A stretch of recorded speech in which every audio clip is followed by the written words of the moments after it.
হাবিব, আমি আল্লাহ রাব্বুল আলামিন আপনার নামটাকে সমুন্নত করেছি, উঁচু করেছি। আমি আল্লাহ রাব্বুল আলামিন তামাম পৃথিবীর খালেক, আপনি তামাম পৃথিবীর জন্য নবী। আমি আল্লাহ রাব্বুল আলামিন জলভাগের জন্য খালেক, আপনি জলভাগের জন্য নবী। আমি আল্লাহ রাব্বুল আলামিন স্থলভাগের খালেক, আপনি স্থলভাগের জন্য নবী। আমি আল্লাহ তামাম পৃথিবীর মানবের খালেক, আপনি মানব জাতির নবী। আমি আল্লাহ তামাম পৃথিবীর জিন জাতির খালেক, আপনি জিন জাতির জন্য নবী। আমি আল্লাহ রাব্বুল আলামিন তামাম ফেরেশতা জগতের খালেক, আপনি ফেরেশতা জগতের জন্য নবী। আমি আল্লাহ রাব্বুল আলামিন লৌহ কলম আরশ কুরসির নবী, আপনি লৌহ কলম আরশ কুরসির জন্য। আমি আল্লাহ রাব্বুল আলামিন লৌহ কলম আরশ কুরসির খালেক, আপনি লৌহ কলম আরশ কুরসির জন্য নবী। আমি আল্লাহ রাব্বুল আলামিন জান্নাত জাহান্নামের জন্য খালেক, আপনি জান্নাত জাহান্নামের জন্য নবী। জোরে জোরে বলেন সুবহানাল্লাহ। জাহান্নামের জন্য আপনি নবী, জাহান্নামীদের জন্য আপনি রহমত। একজন জাহান্নামীকে শিকল লাগাইয়া জাহান্নামের দিকে নেওয়া হবে, নবীর সামনে দিয়া একজন উম্মতকে জাহান্নামের দিকে টেনে নেওয়া হবে। রহমতের নবী দেখে সহ্য করতে পারেন না, কিন্তু ওই উম্মতের জন্য যে একটু সুপারিশ করবে কোনো সোর্স নাই, তার জীবনে তেমন কোনো নেক আমল দেখা যায় না। হঠাৎ আমার নবী তাকায় দেখে ওই উম্মতের চেহারার মধ্যে নবীজির সুন্নত দাড়িটা রয়েছে। জোরে বলেন আল্লাহু আকবার। নবীজির সুন্নতের দাম কত? প্রভু,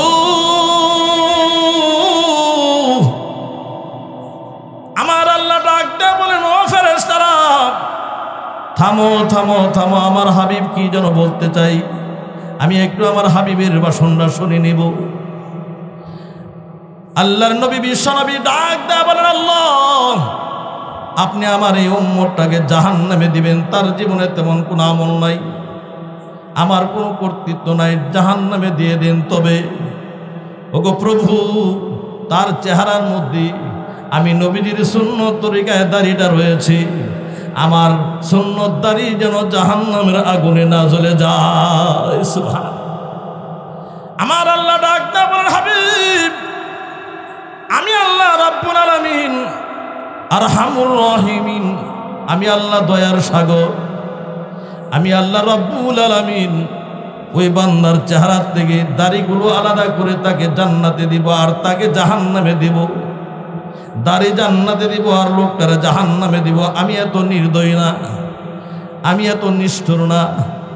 ওরে আমার হাবিব, আমি আল্লাহ রাব্বুল আলামিন তোমার এই সুন্নত দাড়ির উসিলায় ওই বান্দাটারে আমি মাফ করে দিয়ে জান্নাতের ফয়সালা করে দিলাম। এজন্য ভাইরা আমার, আপনার আমার নবী জাহান্নামীদের জন্য নবী।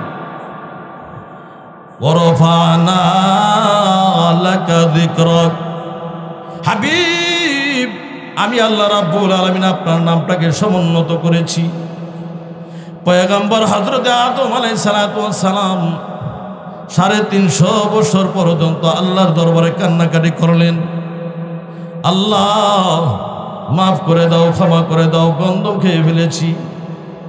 350 বছর পরে সেই ঐতিহাসিক আরাফার ময়দানে মহান আল্লাহ রাব্বুল আলামিনের দরবারে তওবা করলেন, প্রভু, যখন আমাকে জান্নাতে ঢুকাইতেছিলা, জান্নাতে ঢোকার পরে, জান্নাতে ঢোকার সময় আমি জান্নাতের গেটের মধ্যে 3টা লাইন লেখা দেখেছি। 1 নাম্বার, লা ইলাহা ইল্লাল্লাহু মুহাম্মাদুর রাসূলুল্লাহ। 2 নাম্বার, উম্মাতুন মুযনিবাতুন রাব্বুন গফুর। 3 নাম্বার লাইনে আছে ওয়াজাদনা মা আমিলনা, ওয়াজাদনা মা আমিলনা রাবিহনা মা কদ্দামনা খাসিরনা মা খালাফনা। 3টা লাইন লেখা আছে। ইয়া রাব্বুল আলামিন, পরওয়ারদিগার আলম, প্রথম লাইনে দেখা যায় তোমার নামের সাথে একটা নাম লেখা দেখা যায়। ওই নামটা মনে হয় তোমার অনেক প্রিয়, না হয় জান্নাতের গেটের মধ্যে তোমার নামের সাথে নামটা লেখা পাইলাম। প্রভু, ওই নামের খাতিরে আমি আদমের তওবা কবুল করে না। আমার ভাইরা, আমার বন্ধুরা, মা বোনেরা, মহান আল্লাহ রাব্বুল আমিন বিশ্বনবীর তুফাইলে নবীজির উসিলায় আদম নবীর তওবা কবুল করে নিয়েছেন। জোরে বলেন সুবহানাল্লাহ। নবীর সম্মান আল্লাহ বৃদ্ধি করেছেন। জান্নাতের মধ্যে গেটের মধ্যে নবীর নাম লেখা।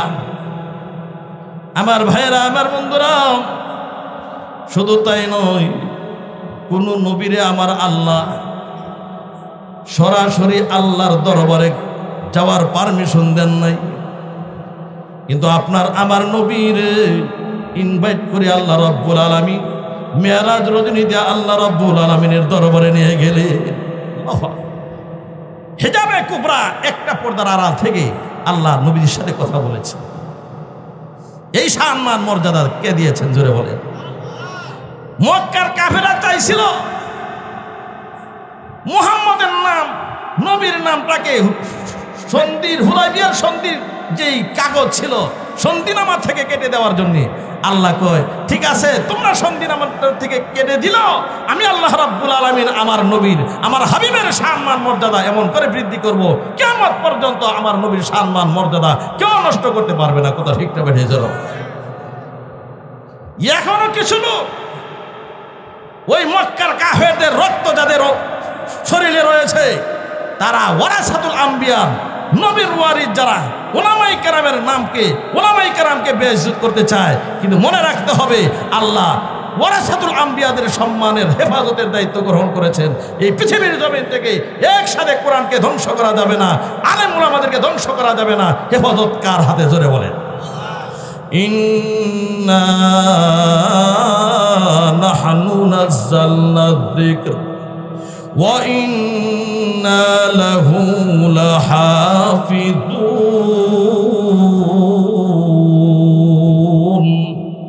আল্লাহ বলেন, কোরআন নাজিল করেছি আমি, কোরআনকে হেফাজত করব আমি, আহলে কোরআনদেরকে হেফাজত করব আমি। নবীর নাম নষ্ট করতে চাইছো, আল্লাহ নবীর শান বাড়াইছে। সুতরাং আমার ভাইরা, আমার বন্ধুরা, নবী কেমন নবীর উম্মত আমরা?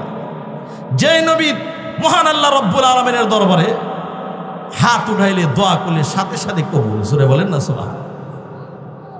হযরত সালমান ফারসি রাদিয়াল্লাহু তাআলা আনহু ইহুদির গোলাম ছিলেন। হুজুর, জীবনে মনে হয় ইহুদি আমাকে আযাদ করবে না, আপনার দরবারে স্বাধীনভাবে আসতে পারবো না গো। আমার নবী ডাক দেয়া বলেন, সালমান রে, তোমার মালিক রে জিজ্ঞাসা করো কি পরিমাণ টাকা হইলে তোমাকে সে আজাদ করে দিবে। হযরত সালমান ফারসি রাদিয়াল্লাহু তাআলা আনহু ইহুদি মালিক রে ডাক দেয়া বলেন, রে মালিক, কি পরিমাণ সম্পদ হইলে তুমি আমারে আজাদ করবা? ইহুদি মালিক তাকে আজাদ করার নিয়ত নাই, এজন্য এমন একটা শর্ত দিল যে শর্তটা সাধারণত কোনোদিন আমরা পুরা হতে দেখি নাই। শর্ত হইল দুইটা। এক নাম্বার শর্ত হলো 200 স্বর্ণ মুদ্রা দিতে হবে। 2 নাম্বার শর্ত হলো আমার খালি জায়গাতে খেজুরের চারা লাগাতে হবে। খেজুরের চারা রোপণ করার সাথে সাথে ওই গাছগুলোর মধ্যে আবার খেজুর আসতে হবে, তাইলে আমি তোমার আজাদ। চারা লাগাইলে, সকালে লাগাইলে বিকালে এই চারার মধ্যে ফল আসে তো নাকি? কি বলে? এই যে আমরা চারা রোপণ করি, সকালে লাগাইলে বিকালে ফল আসে। আহা, নবীর কারামত, নবীর মর্যাদা দেখে। আল্লাহর নবী, বিশ্ব নবী ডাক দেয়া বলেন, সালমান, আমার কাছে একটা স্বর্ণের টুকরা আছে, নিয়ে যাও, দাম দেখাও। গোলাকার ডিমের মতো একটা স্বর্ণের টুকরা সালমানের হাতে উঠায়া দিলেন। বাজারে দাম ধরলেন, দাম দেখাইলেন, 200 স্বর্ণ মুদ্রা দাম হয়ে গেল 100 পুরা। আল্লাহর নবী, বিশ্ব নবী এখন সাহাবায়ে কেরামদেরকে ডাকলেন, সালমানের আজাদের জন্য খেজুরের চারা তাড়াতাড়ি তোমরা সংগ্রহ করো। কেউ 5টা, কেউ 10টা, কেউ 20টা, এভাবে দিতে দিতে 300 চারার ব্যবস্থা হয়ে গেছে। এবার আল্লাহর নবী, বিশ্ব নবী নিজের হাতে লাগাবেন। নবী ডাক দেয়া বলেন, সালমান, তোমার মালিক রে বলো দেখায় দেওয়ার জন্য কোন কোন জায়গাতে রোপণ করতে হবে। মালিক দেখায় দেয়। আল্লাহর নবী বিশ্ব নবী নিজের হাতে চারাগুলো রোপণ করে। হাদিস শরীফ সাক্ষী দেয় আমার ভাইরা, 299টা চারা আমার নবী নিজের হাতে রোপণ করলেন। আর একটা চারা হযরত সালমান ফারসি নিজের হাতে রোপণ করেছেন। এবার দু জাহানের সরদার বিশ্বনবী মহান আল্লাহ রাব্বুল আলামিনের দরবারে হাত উত্তোলন করলেন। প্রভু আল্লাহ, তোমার কাছে তো এমন ক্ষমতা আছে, কুন ফায়াকুন। চারা লাগাইলাম আমি, চারা লাগানোর দায়িত্ব আমার, ফল দেওয়ার দায়িত্ব তোমার। সঙ্গে সঙ্গে যদি ফলের ব্যবস্থা না হয় আমার সালমান মুক্তি পাবে না রে প্রভু। তাড়াতাড়ি এই গাছগুলোর মধ্যে ফলের ব্যবস্থা করে দাও। সঙ্গে সঙ্গে খেজুর গাছগুলোর মধ্যে দেখা যায় তাজা তাজা খেজুর। ধরে বলেন আল্লাহু আকবার। 299টা চারার মধ্যে খেজুর এসে গেছে। একটা চারা বাকি, এটা কোনটা? যে চারাটা হয়তো সালমান ফারসি লাগাইছে। আল্লাহর নবী ডাক দেয়া বলেন, ওরে সালমান, ওই চারাটা উঠায় আমি নিজের হাতে রোপণ করব। নবীর নিজের হাতে রোপণ করেছেন। সঙ্গে সঙ্গে ওই গাছটার মধ্যে খেজুর এসে গেল। ইহুদি ডাক দেয়া বলেন, ইয়া রাসূলুল্লাহ, ইয়া হাবিবাল্লাহ, এই বিশাল খেজুর বাগানের আমার দরকার নাই। আমার বিশ্বাস হয়ে গেছে আপনি আখিরি জমানার পয়গম্বর। ওগো নবীজি, আর দেরি না করে আমাকে কালিমা পড়ান, মুসলমান বানায়া দেন। লা ইলাহা ইল্লাল্লাহু মুহাম্মাদুর রাসূলুল্লাহ সাল্লাল্লাহু আলাইহি ওয়াসাল্লাম। কেমন নবীর উম্মত! আল্লাহু আকবার। নবীর জীবনী বলতে গেলে, নবীর খালি মুজিজার কথা বলতে গেলে সারা রাত বলেও শেষ করা যাবে। আমার ভাইরা, আরেকটা কথা বলবো। আল্লাহর নবী বিশ্ব নবী সাল্লাল্লাহু আলাইহি সাল্লামের জামানায় অনেকগুলো যুদ্ধ সংগঠিত হয়েছিল। এর মধ্যে একটা যুদ্ধের নাম হলো খন্দকের যুদ্ধ। যেই যুদ্ধটাকে আহজাবের যুদ্ধ বলা হয়। বহু যাত্রীর যুদ্ধ, অনেক দল মিলে মুসলমানদেরকে পৃথিবীর জমিন থেকে শেষ করে দেওয়ার জন্য ষড়যন্ত্র করেছিল। আল্লাহর নবী বিশ্বনবী এই সালমান ফারসির পরামর্শে মদিনার চতুর্দিকে বিশাল করে পরীক্ষা খনন করার প্রস্তুতি গ্রহণ করলেন। অসুবিধা হইতেছে আপনাদের? আল্লাহ সাহাবায়ে কেরামদেরকে ভাগ করে দিলেন, এই 10 জন এতটুকু, এই 10 জন এতটুকু। এভাবে পরীক্ষা খনন শুরু হয়ে গেছে, খাল খনন শুরু হয়ে গেছে। এই মুহূর্তে নবীজির একজন সাহাবী, যার নাম হলো জাবের, হযরত জাবের রাদিয়াল্লাহু তাআলা আনহু আমার নবীর দরবারে আয়েশা ডাক দেয়া বলে, হুজুর, পেটে খাবার নাই, ক্ষুধার্ত থাকার কারণে পেটের মধ্যে পাথর বেঁধেছি। আমার নবী ডাক দেয়া বলেন, জাবের রে, তোর পেটের মধ্যে একটা পাথর। আমি বিশ্ব নবীর পেটের মধ্যে কাপড় উঠায় দেখাইলেন 2টা পাথর। হযরত জাবের আর সহ্য করতে পারলেন না, খুব দ্রুত নবীর কাছ থেকে রুখসত নিলেন, ছুটি নিলেন। হুজুর, আমি একটু বাড়ি থেকে আসি। বাড়িতে ঢুকে গেলেন, বিবিরে ডাক দেয়া বলেন, বিবি গো, দিনের নবী বিশ্ব নবীর পেটের মধ্যে ক্ষুধার তাড়নায় 2টা পাথর দেখছি। ও বিবি, নিজের ক্ষুধা সহ্য হয়, নবীজির ক্ষুধা সহ্য করতে পারবো না। বিবি, ঘরের ভিতরে কি খাবার আছে গো, তাড়াতাড়ি ব্যবস্থা করো। বিবি ডাক দেয়া বলেন, জাবের রে, সামান্য কিছু জব আছে। হাদিস শরীফের মধ্যে আসছে 3.5 কেজির মতো জব আছে।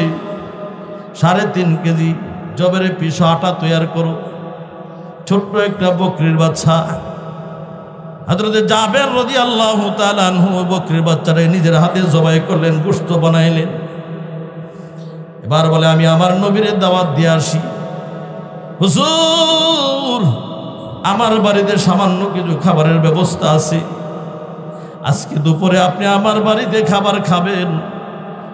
আপনার সঙ্গে 2-4-5 জন জেলে খেতে পারবে, এর চেয়ে বেশি না। আপনার আমার নবীর মধ্যে একজন নেতা হওয়ার জন্য যে ক্যারেক্টার, চরিত্র থাকার দরকার, 100% আপনার আমার নবীর মধ্যে বিদ্যমান ছিল। আল্লাহু আকবার। যারা সমাজের নেতৃত্ব দেয়, ইতিহাস, এই সমস্ত ঘটনা থেকে আমরা উপদেশ হাসিল করার চেষ্টা করি। নবীজি চিন্তা করলেন, আমি কয়েকজন সাহাবীকে নিয়ে খাবার খাবো, সব সাহাবীরা উপবাস, আর বাকিদেরকে কয়েকজনকে নিয়ে আমি খাবার খাবো, এটা আমি বিশ্বনবীর চরিত্র হতে পারে না। আল্লাহ তো আমার নবীকে খুলুকে আজিম দিয়েছেন, ইন্নাকা লাআলা খুলুকিন আযীম।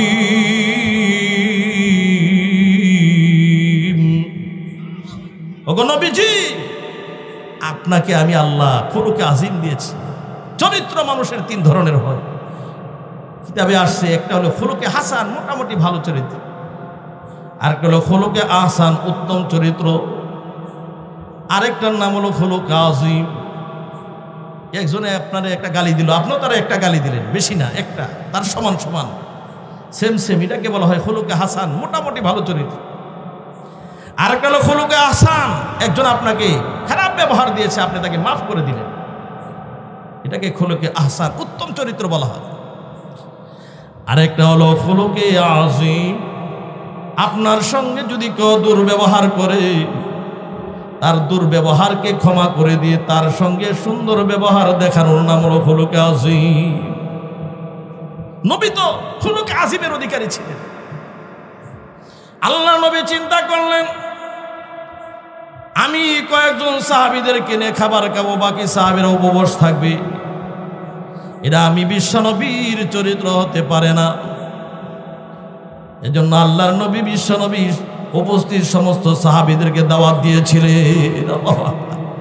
সাহাবাই কেরামের সংখ্যা কিতাবে আসছে ১৫০০-এর বেশি ছিল, ১৫০০-এর বেশি সাহাবীদেরকে দাওয়াত দিচ্ছে। হয়তো জাবের টেনশনে পড়ে গেলেন, এত সাহাবী, সামান্য খাবার পরিবেশন না করতে বলে ইজ্জত থাকবে না, সম্মান থাকবে না।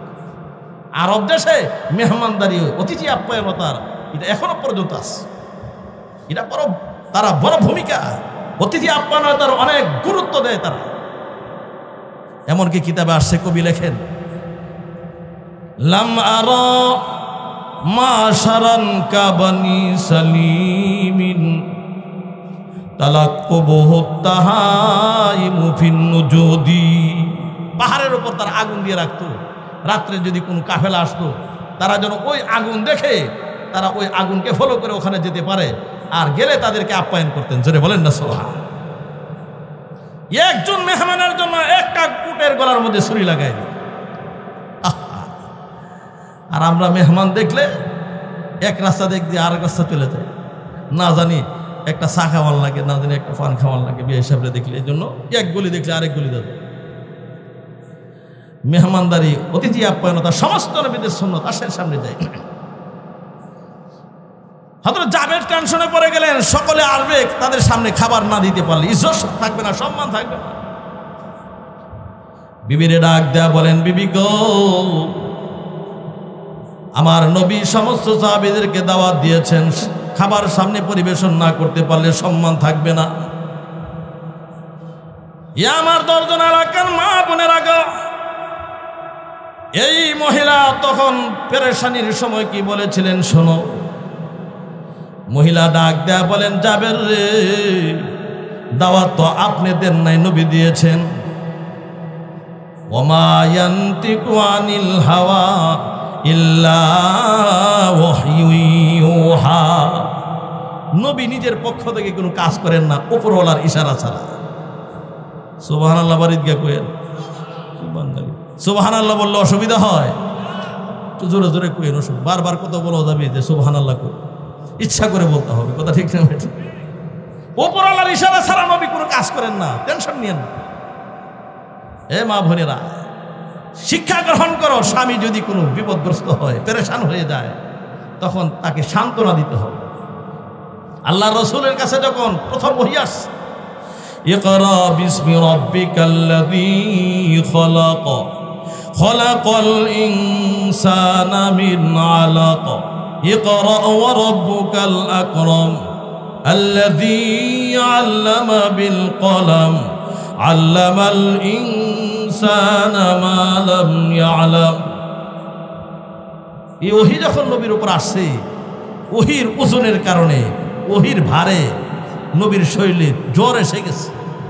নবী অসুস্থ হয়ে গেছে।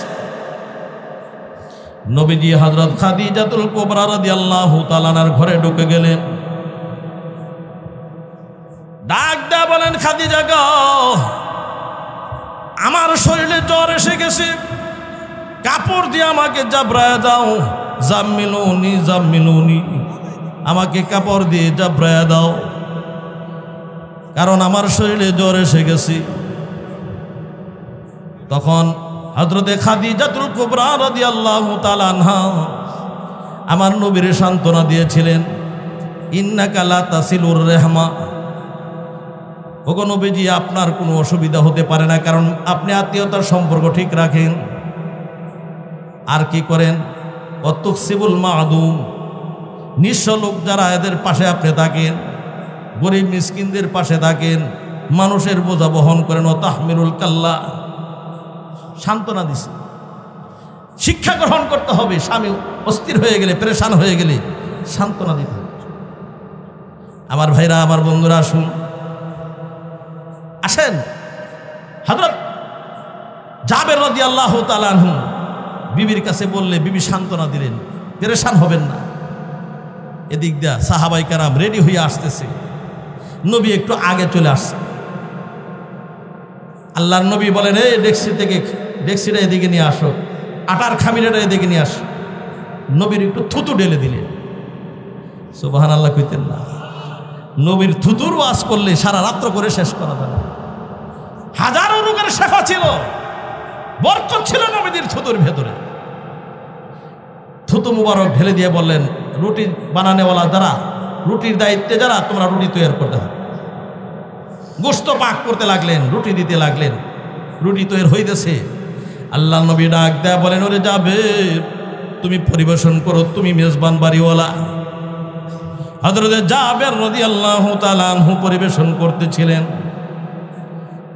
সব সাহাবীদেরকে খাবার পরিবেশন করলেন, পরিতৃপ্ত হইয়া খাইলেন। পেটে পাথর বাঁধছে, কেমন ক্ষুধা লাগছে, কেমন খাওয়াটা খাই। 3.5 কেজি আটার রুটি তো ভাইজান এক সময় একজনে খাইতে পারে। বরকাটর মাদ্রাসার এক ছাত্রের ইতিহাস শুনছি, হেফজখানায় পড়ে, স্বাস্থ্য বেস্ত ভালো, সকালবেলা সবক শোনাইতে পারছে না। ওস্তাদ বলছে, তোমার খাবার বন্ধ, সকালে নাস্তা তোমার বন্ধ। এটা শাসন করার নিয়তে বলছে, একটু দেরি করে ছাড়ছি আর কি। এখন বোর্ডিংয়ে গিয়া দেখে ওই সময় রুটি দিত, দেখে গিয়া তরকারি শেষ, বাজি শেষ হয়ে গেছে, শুধু কয়েকটা রুটি আছে। এই কয়েকটা রুটি খাইয়া পেট ভরছে না, এই জন্য মাদ্রাসার মসজিদের বারান্দায় বসে বসে কাঁদতেছে। ওস্তাদ জিজ্ঞাসা করে, কিরে বেটা, খাবার পাইছো না, নাস্তা পাইছো না? হুজুর পাইছি, তরকারি পাইছি না। তরকারি পাইছো না কি, রুটি পাইছো নি? হ্যাঁ, রুটি পাইছি। কয়টা পাইছো? 40টার মতো পাইছি। 40টা খাইছি। 40টা খাইয়া হুজুর ফেট পড়ছে না। ওই যদি তরকারি থাকে তাহলে কয়টা খাইতে পারো? 80-90টা তো সবসময় খাই। এটা আশ্চর্যের কথা না? এমন এক যুগ ছিল, মানুষ খাইতে পারত। 3.5 কেজি আটার রুটি একজনই খাইলে খাইতে পারে। কিন্তু আমার ভাইয়েরা, আমার বন্ধুরা, আল্লাহর নবী বিশ্বনবীজির থুতুর বরকতে এমন বরকত হয়ে গেল, সাহাবীদেরকে পরিবেশন করে সব সাহাবীরা পরিতৃপ্ত হয়ে খাইলেন। আমার নবী ডাক দেয়া বলেন, ওরে যাবেন, দেখো তোমার পরিবারের কোনো ফ্যামিলির কোনো লোক আছে নাকি, তাদেরকেও খাওয়াও। যারা বাকি আছে এদেরকে খাওয়াইলেন। আর কেউ বাকি আসেনি? হুজুর, আপনি ছাড়া আর আমি ছাড়া আর কেউ বাকি নাই। আমার নবী ডাক দেয়া বলেন, ওরে যাবে, দেখো খাবার অবস্থাটা কি, খাবারের অবস্থাটাকে একটু দেখো। ডেক্সির ঢাকনা খুলে দেখে যে পরিমাণ খাবার আগে ছিল, এই পরিমাণ খাবার এখনো পর্যন্ত ডেক্সির মধ্যে বিদ্যমান। রিজিকের মালিক কে? রিজিকে বরকত দেওয়ার মালিক কে? ওয়ামা মিন দাব্বাতিন ফিল আরদি ইল্লা আলাল্লাহি রিজকুহা ওয়া ইয়ালামু মুস্তাকাররাহা ওয়া মুস্তাওদাআহা কুল্লুন ফি কিতাবিম মুবিন। পৃথিবীর জমিনে এমন কোনো প্রাণী নাই, স্থলভাগে হোক জলভাগে হোক, সমস্ত প্রাণীদের রিজিকের ব্যবস্থা কে করেন জোরে বলি। হাইয়াতুল হায়াত নামক কিতাবে আসছে সাগরের মধ্যে এমন এমন বড় বড় মাছ আছে, তিমি মাছ, বড় বড় মাছ, কয়েক টন গলদা চিংড়ি একসাথে খায়। খাবারের প্রয়োজন হলে তারা পানির মধ্যে ঘুরতে থাকে, পাক সৃষ্টি করে, হা করে বসে থাকে। গলদা চিংড়িগুলো পেটের মধ্যে ঢুকে, গোডাউনে ঢুকে, যখন পর্যাপ্ত পরিমাণ হয়ে যায় মুখ বন্ধ করে দেয়, গাড়ি দেওয়া ছিদ্র আছে, পানি বের হয়ে যায়, আর গলদা চিংড়িগুলো এই গোডাউনের মধ্যে জমা হয়ে যায়। জোরে বলেন না আল্লাহু আকবার। কয়েক টন গলদা চিংড়ি খায়। আমার ভাইরা, আমার বন্ধুরা, আল্লামা কামাল উদ্দিন দামিরি রহমাতুল্লাহ আলাইহি লেখেন, পয়গম্বর হযরত সুলাইমান আলাইহিস সালাতু ওয়াস সালাম, ওনার মনের মধ্যে আশা ছিল সারা পৃথিবীর মাখলুকাতকে উনি দাওয়াত খাওয়াবে। আল্লাহ রাব্বুল আলামিন ডাক দেয়া বলেন, ওরে সুলাইমান, এটা তোমার দায়িত্ব না, পারবা না। সুলাইমান ডাক দেয়া বলেন, আল্লাহ, আমার মনের আশা আমি সারা পৃথিবীর বাদশাহী করি। আমার যে মনে চায় তাম পৃথিবীর মানুষকে, সমস্ত পৃথিবীর মাখলুকাতকে আমি 1 বছর খানা খাওয়াবো, পারবা না। 1 মাস পারবা না, 1 সপ্তাহ পারবা না, 1 দিন তাও পারবা না। তাইলে 1 ওয়াক্ত। আল্লাহ কয় ঠিক আছে, 1 ওয়াক্ত অনুমতি দিলাম। 6 মাস আগের থেকে খানা পাক শুরু হয়ে গেছে। এদিক দিয়ে বাতাসে হুকুম করছে, তোমরা খানার জন্য ফ্রিজ হয়ে যাও। গত বছরের কুরবানির গোশত যদি ফ্রিজে রেখে এই বছর খাইতে পারি, তাইলে বাতাসে হুকুম করছে ফ্রিজ হয়ে যাও। 6 মাসে খাবার নষ্ট হওয়ার কোনো কল্পনা দিলের মধ্যে যেন না আসে। কল্পনা হবে না, কারণ 6 মাসের আগের খাবারও 6 মাস পরও এটা সঠিক থাকতে পারে কি পারে না। এখন স্থলভাগ জলভাগে অনেক প্রাণী কুল, কাদেরকে খাওয়াবেন? সিদ্ধান্ত নিলেন জলভাগের যারা আছে এদেরকে খাবার খাওয়াবো আগে। পয়গম্বর হযরত সুলাইমান আলাইহিস সালাতু ওয়াস সালাম সাগরের কাছে গিয়ে ডাক দিলেন, আরে মাছ, আয় আয় আয়, তোদের জন্য খাবার অপেক্ষমান। সাগরের থেকে মাছ অথবা মাছের মতো একটা প্রাণী কিনারাতে আইসা মুখ বের করছে, দেহটা পানির ভিতরে, শুধু মুখটা পানির ওপরে। ডাক দেয়া বলেন, ওগো আল্লাহর পয়গম্বর, শুধু খাবারের অবস্থাটা একটু পরিদর্শন করে যাব। আমি সংবাদ দিলে আমার জাতি ভাইরা এখানে হাজির হবে, কিন্তু আমার অভ্যাস হলে একবার আসলে আর দ্বিতীয়বার আসি না। যখন আমি খবর নেওয়ার জন্য আসছি, আমার মেহমানদারি করেন, আমার খাওয়াই দেন, আমি আর আসবো না। সুলাইমান নবী বলে, এই আরে ডেক্সি থেকে খাবার দাও। দিতে দিতে 1 ডেক্সি শেষ, আরেক ডেক্সি দিতে দিতে আরেক ডেক্সি শেষ, দিতে দিতে দিতে দিতে 6 মাসে যা পাক করছিল সব খতম। মাছ ডাক দেয়া বড় আল্লাহর পয়গম্বর, এখনো পর্যন্ত আমার পেট ভরে নাই, তাড়াতাড়ি আমার খাবারের ব্যবস্থা করো। পয়গম্বর ডাক দেয়া বলেন, ওরে মাছ, যে পরিমাণ খাবার আমার ছিল সব তো তোমারে খাওয়াইলাম, আমার কাছে আর খাবারের ব্যবস্থা নাই। এবার মাছটা ডাক দেয়া বলেন, ওগো আল্লাহর পয়গম্বর, তুমি যে পরিমাণ খাবার পাক করে 6 মাসে আমারে খাওয়াইলা, এটা হলো আমি মাছের জন্য একটা লোকমা। এমন 3টা লোকমা খাবার আমার আরশের মালিক রব্বুল আলামিন প্রতি ওয়াক্তে আমি মাছের কাছে সময় মতো পাঠায়া দে। রিজিকের মালিক কে? আমার ভাইরা আসুন, বলছিলাম কেমন নবীর উম্মত আমরা। মুহাম্মাদুর রাসূলুল্লাহ, মুহাম্মদ সাল্লাল্লাহু আলাইহি ওয়াসাল্লাম আল্লাহর রাসূল। এই আয়াতের মধ্যে আল্লাহ নবীর শান বলেছেন, সাহাবায়ে কেরামের কিছু চরিত্রের কথা বলেছেন। ওয়াল্লাযীনা মাআহু, তাফসীরে রুহুল মানিতে আছে মাআহু দিয়া হযরত আবু বকরকে উদ্দেশ্য করা হয়েছে। নবীর কেমন সাহাবী ছিলেন। হিজরতের রজনীতে আল্লাহর নবীর সঙ্গে সঙ্গে হযরত আবু বকর যায়, একবার দৌড়ে ডানে যায়, আর এক বাবার বামে আসেন, আবার সামনে যান, পেছনে আসেন।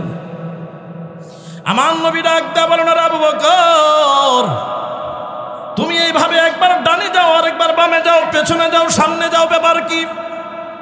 হযরত আবু বকর রাদিয়াল্লাহু তাআলা ডাক দেয়া বলেন, নবী গো, আমি যখন ডাইনে যাই তখন আমার মনে হয় বাম থেকে না জানি শত্রুরা আপনার উপর আক্রমণ করে, জন্য আবার বামে যাই। বাম দিকে গেলে আমার মনে হয় সামনে থেকে না জানি শত্রুরা আপনার উপর আক্রমণ করে বসে, এজন্য সামনের দিকে যাই।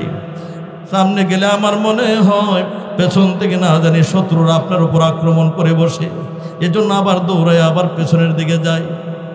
আমার ভাইরা, হযরতে আবু বকর রাদিয়াল্লাহু তাআলা আনহু আমার নবীর কেমন ভালোবাসতেন। আল্লাহর নবী বিশ্বনবী একদিন মজলিসের মধ্যে বলতেছিলেন, আমি বিশ্বনবী 3টা জিনিস ভালোবাসি। কয়টা জিনিস ধরে বলেন? ওয়াজ মুখস্থ রাখতে হবে। 3টা জিনিস ভালোবাসি, হাদিস শরীফের ঘটনা। কি কি? 1 নাম্বার হলো সুগন্ধি আমি ভালোবাসি, আতর। নবীর ঘামের মধ্যে আতর ছিল। হযরতে আনাস রাদিয়াল্লাহু তাআলা আনহু নবীজির ঘাম মুবারকে শিশির মধ্যে ভর্তি। যে আনাস নবীজির 10 বছর খেদমত করেছে, নবীজি কোনোদিন একদিনও ওনাকে বলেন নাই কেন এই কাজটা করলা, কেন করলা না, এরকম বলেন না। নবীর ঘাম মুবারক শিশির মধ্যে ভরে আমার নবী ডাক দেয়া বলেন, আরে আনাস তুমি এগুলো কি করো? আনাস বলতেছেন, নবী গো, আপনার এই ঘাম মুবারকের মধ্যে এমন সুন্দর ঘ্রাণ পাওয়া যায়, পৃথিবীর কোনো আতরের মধ্যে এত সুন্দর ঘ্রাণ নাই। আল্লাহু আকবার। আমার নবী বলেন, 2 নাম্বার হলো আমি বিবিদেরকে ভালোবাসি, বিবিদেরকে মহাব্বত করি। শর্ট করে বলছি, বিবিদেরকে মহাব্বত করা এটা আমাদের কর্তব্য। বিবিদেরকে ভালোবাসা, মহাব্বত করা। সহিহ বুখারীর riwayate আসছে, কোনো স্বামী যদি বিবির মুখের মধ্যে 1 লোকমা খাবার উঠায় দেয়, এটা সদকা। হাসি মুখে যদি কথা বলে, দাঁড়ায় আখিরের রাত্রে তাহাজ্জুদ পড়লে যে সওয়াব হবে, এই সওয়াব মহান আরশের মালিক তার আমলনামার মধ্যে দান করে দেবে। 3 নাম্বার, আমি নবীজি ভালোবাসি নামাজ, সালাত। কুররাতু আইনি আস-সালাত। নামাজ হলো আমি নবীজির চোখের শীতলতা। قد أفلح المؤمنون الذين هم في صلاتهم خاشعون। একাগ্র চিত্তে বিনম্রতার সাথে নামাজ যারা পড়ে এরা একটু সফল মুমিন। নামাজ ছাড়া সফল হওয়া যায় না। হযরতে আবু বকর ডাক দিয়ে বলেন, ইয়া রাসূলুল্লাহ, ইয়া হাবিবাল্লাহ, আমি আবু বকর 3টা জিনিস ভালোবাসি। আবু বকরের ভালোবাসা কেমন দেখেন? 1 নাম্বার হলো আন-নাযরু ইলা ওয়াজহি রাসূলিল্লাহ সাল্লাল্লাহু আলাইহি ওয়াসাল্লাম। ওগো নবীজি, আপনার সুন্দর চেহারার দিকে তাকায় থাকলে আমার ভালো লাগে। আপনার সুন্দর চেহারার দিকে তাকাইতে আমি ভালোবাসি। 2 নাম্বার হলো ইনফাকু মালি আলা রাসূলিল্লাহ সাল্লাল্লাহু আলাইহি ওয়াসাল্লাম। আমার মালগুলো যদি আপনি নিজের হাতে খরচ করেন আমার কাছে ভালো লাগে। আল্লাহু আকবার। 3 নাম্বার, আমার মেয়ে আয়েশা আপনার বিবি হবে, এটা আমার কাছে ভালো লাগে। হযরত জিবরাইল আমিন হাজির, ইয়া রাসূলুল্লাহ, ইয়া হাবিবাল্লাহ, মহান আরশের মালিক রব্বুল আলামিন আমাকে একটা রুমাল দিয়ে পাঠাইছি। রুমালটার মধ্যে একটা ছবি আছে। এই মেয়েটাকে মহান আরশের মালিক আল্লাহ রব্বুল আলামিন আপনার বিবি হওয়ার জন্য পছন্দ করেছেন। রুমালে যে ছবিটা ছিল সেইটা ছিল আবু বকরের মেয়ে হযরতে আয়েশার ছবি। জোরে জোরে বলেন সুবহানাল্লাহ। হযরতে আবু বকর উনি বলেন, আমার মাল আপনি খরচ করবেন, এটা আমার কাছে পছন্দ। ইসলাম গ্রহণ করার পূর্বে ওনার 6টা দোকান ছিল, সবগুলো দিনের জন্য কোরবানি করে দিলেন, শেষ করে দিলেন। এক সময় এমন পরিস্থিতি আসছে, তাবুকের যুদ্ধের সময় যখন আল্লাহর রাসূল রুমাল বিছায় দিলেন, কার কাছে কি আসো নিয়ে আসো। ওমর অর্ধেক মাল নিয়ে আসতেন, কোনো কোনো সাহাবী 3 ভাগের 1 ভাগ নিয়ে আসতেন, কেউ 4 ভাগের 1 ভাগ নিয়ে আসতেন। আবু বকর ঘরের মধ্যে কিছু নাই, যাই কিছু ছিল সামান্য, এটা পুটলা করে ছোট্ট করে একটা গাঠুরি বানায় ওই মালের সাথে আইনা জমা করে দিচ্ছে। লজ্জা শরমে মসজিদের ভিতরে চলে গেছে। আল্লাহর নবী কিন্তু জানে। আজকে ওমর বলতেছে, মনে মনে ভাবতেছে, আজকে আমি ভাষণ। সবসময় আবু বকর দিনের কাজে অগ্রগামী হয়ে 100 থেকে 100 নাম্বার পাইয়া 1 নাম্বার হয়। আজকে আমি ওমর 1 নাম্বার হবো, অর্ধেক মাল নিয়ে আসছি।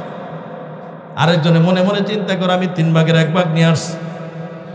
আরেকজন মনে করে আমি 4 ভাগের 1 ভাগ নিয়ে আসছি। আল্লাহ নবী ডাক দিয়ে বলে, সাহাবীরা তোমরা কত মাল নিয়ে আসো? তারা রিপোর্ট করলো, আমি অর্ধেক, আমি 3 ভাগের 1 ভাগ, আমি 4 ভাগের 1 ভাগ। আর হযরতে আবু বকরকে ডাইকে আনলেন, আবু বকর তুমি বাড়িতে কি রেখে আসছো? হযরত আবু বকর ডাক দেয়া বলেন, নবী গো, আমি আমার বাড়িতে আল্লাহ এবং আল্লাহর রাসূলকে রেখে আসছি, আর কিছুই না। আমি ঘরে কিছু রাখি নাই, কিতাবে এটা আসছে। উনি আসার সময় এভাবে তালাশ করতেন, নবী আজকে চাইছে তবুকের যুদ্ধের সময় কোনো সুই টুই অন্য কোনো ঘরের মধ্যে থাকে কিনা, সবগুলো নবীজির সামনে পেশ করবো। আছে আমরা সেই নবীর উম্মত, সে আবু বকরের উত্তরসূরি। কথা ঠিক না বেঠিক জোরে বলে। ইসলামের জন্য যখন আমাদেরকে ডাক দেওয়া হবে, নিজের সামর্থ্য অনুযায়ী, সাধ্য অনুযায়ী, কোরআনের জন্য, দ্বীনের জন্য, ইসলামের জন্য আমরা আমাদের সম্পদ খরচ করতে রাজি আছি তো ইনশাআল্লাহ? আরো জোরে বলেন, রাজি আছি তো ইনশাআল্লাহ? আল্লাহ বলেন, লান তানালুল বিররা হাত্তা তুনফিকু মিম্মা তুহিব্বুন। কখনো মানুষ সফল হতে পারবে না তার প্রিয় জিনিস যতক্ষণ সে দিনের রাস্তায় খরচ না করে। আর সদকা তো তার উদ্দুল বালা, সদকা মানুষের বালা মুসিবতকে দূর করে দেয়। মানুষ যখন মারা যায় সব আমল বন্ধ হয়ে যায়, তিনটা আমল জারি থাকে, এর মধ্যে একটা হলো সদকায়ে জারিয়া। আপনি যে এই 10 জনা মাদ্রাসায় কিছু টাকা পয়সা বৎসরে খরচ করুন, কিছু টাকা দেন, তারপরে ওই যে কিতাব দিলেন, তারপরে মাদ্রাসায় বিভিন্ন কাজের মধ্যে শরীক থাকলেন, এইগুলো কিয়ামতের ময়দানে আপনি দেখবেন পাহাড় পরিমাণ নেকি হয়ে গেছে। আপনি বলবেন, আমি তো এত কোটি কোটি টাকা দান করি নাই। আল্লাহ বলবেন, ও বান্দা, তোমার এই দানটাকে আমি ঘোড়ার বাচ্চার মতো, বকরির বাচ্চার মতো লালন করতে করতে করতে করতে এখন পাহাড় পরিমাণ বাড়াইছি। জোরে বলেন সুবহান। আমরা কি চাই কিয়ামতের কঠিন ময়দানে আমাদের আমল নামার ভিতরে পাহাড় পরিমাণ নেকি হয়ে যাক? এটা চাই কি চাই না? কেউ কে কে চাই একটু হাত উঠায় দেখেন। নারে তাকবীর। এই অনেকে চালাক কাছে, এই যে বুঝা লাইছে অনেকে, এই জন্য উঠা বসা করতেছে। আল্লাহর রাস্তায় বসেন।